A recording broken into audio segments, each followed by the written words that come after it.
भगवते वासुदेवाय प्रणत क्लेश नाशाय गोविंदाय नमो नमः।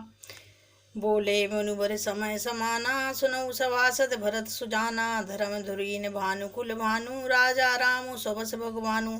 श्रेष्ठ मुनि वशिष्ठ जी समायोजित वचन बोले, हे सभासदों, हे सुजान भरत, सुनो। सूर्य कुल के सूर्य महाराज श्री रामचंद्र धनुर्धर और स्वतंत्र भगवान है। सत्य संग पालक श्रुति सेतु राम जन्म जग मंगल हेतु। गुरु पितु मातु वचन अनुसारी खल दलु देवन देव हितकारी। हे सत्य प्रतिज्ञ हैं और वेद की मर्यादा के रक्षक हैं। श्री राम जी का अवतार ही जगत के कल्याण के लिए हुआ है। वे गुरु पिता और माता के वचनों के अनुसार चलने वाले हैं, दुष्टों के दल का नाश करने वाले और देवताओं के हितकारी हैं। नीति प्रीति परमारथ स्वारथ को न राम सम जान जथारथ। विधि हरिहरु शशि रवि दिशिपाला माया जीव करम कुलिकाला। नीति प्रेम और परमार्थ और स्वार्थ को श्री राम जी के समान यथार्थ कोई नहीं जानता। ब्रह्मा विष्णु महादेव और चंद्र सूर्य दिक्पाल माया जीव सभी कर्म और काल हैं। अहिप महिप जह लगी प्रभुताई जोग सिद्धि निगमागम गाई। करि विचार जिये देखऊनी के राम रजाई शीस सभी के। शेष जी और पृथ्वी और पाताल के अन्याय राजा और जहाँ तक प्रभुता है और योग की सिद्धियां जो वेद और शास्त्रों में गाई गई हैं, हृदय में अच्छी तरह विचार कर देखो तो यह स्पष्ट दिखाई देगा कि श्री राम जी की आज्ञा इन सभी के सिर पर है। अतः श्री राम जी ही सबके एकमात्र महान महेश्वर हैं। राखे राम रजाई रुख हम सब कर हित होई। समझ सयाने करऊँ सब अब सब मिली सम्मत जो सियावर रामचंद्र शंकर हरिओम। अतएव श्री राम जी की आज्ञा और रुख रखने में ही हम सबका हित होगा। इस तथ्य और रहस्य को समझकर अब तुम सयाने लोग जो सबको सम्मत हो वही मिलकर करो। सब कहूँ सुखद राम अभिषेको मंगल मोद मूल मगे को कई विधि अवध चलई रघुराई। कहूँ समझ सोई करिए उपाय। श्री रामचंद्र जी का राज्य अभिषेक सबके लिए सुखदायक है। मंगल और आनंद का मूल यही एक मार्ग है। श्री रघुनाथ जी अयोध्या किस प्रकार चलें विचार कर कहो वही उपाय किया जाए।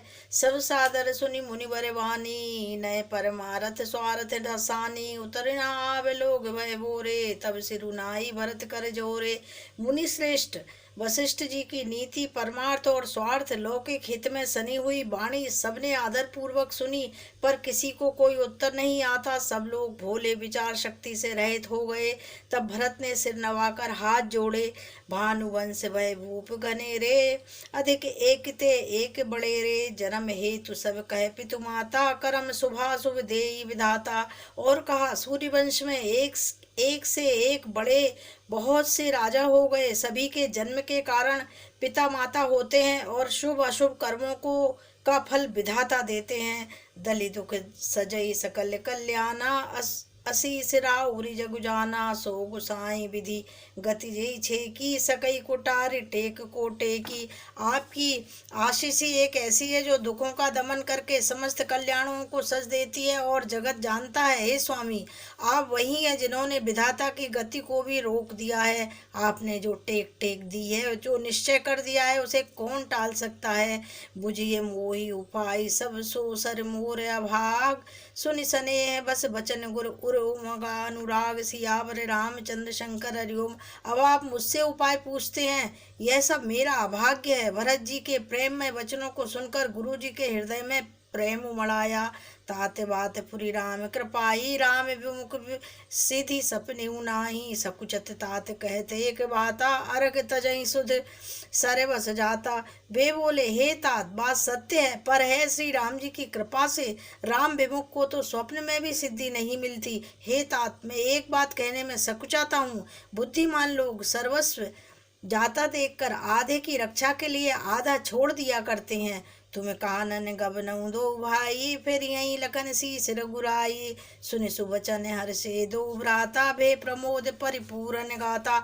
अतः तुम दोनों भाई भरत शत्रुघ्न वन को जाओ और लक्ष्मण और सीता और श्री रामचंद्र जी को लौटा दिया जाए। ये सुंदर वचन सुनकर दोनों भाई हर्षित हो गए।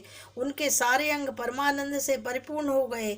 मन प्रसन्न तन तेज विराजा, जनु जी राऊ राम भय राजा। बहुत लाभ लोगन लघु हानि, सम दुख सुख सब रोवहीं रानी। उनके मन प्रसन्न हो गए, शरीर में तेज सुशोभित हो गया, मानो राजा दशरथ जी उठे हों और श्री रामचंद्र जी राजा हो गए हों। सब लोगों को तो इसमें लाभ अधिक और हानि कम प्रतीत हुई, परंतु रानियों को दुख सुख समान ही थे। राम लक्ष्मण वन में रहे या भरत शत्रुघ्न, दोनों पुत्रों का वियोग तो रहेगा ही। यह समझकर वे सब रोने लगीं। कहीं भरत मुनि कहा सुखीने, फल जग जीवन अभिमत दीने। कानन करऊं जन्म भरी बासु, एहि ते अधिक न मोर सुपासु। भरत जी कहने लगे, मुनि ने जो कहा है वह करने से जगत के जीवों को उनकी इच्छित वस्तु देने का फल होगा। 14 वर्ष की कोई अवधि नहीं, मैं जन्म भर वनवास करूंगा, मेरे लिए इससे बढ़कर और कोई सुख नहीं।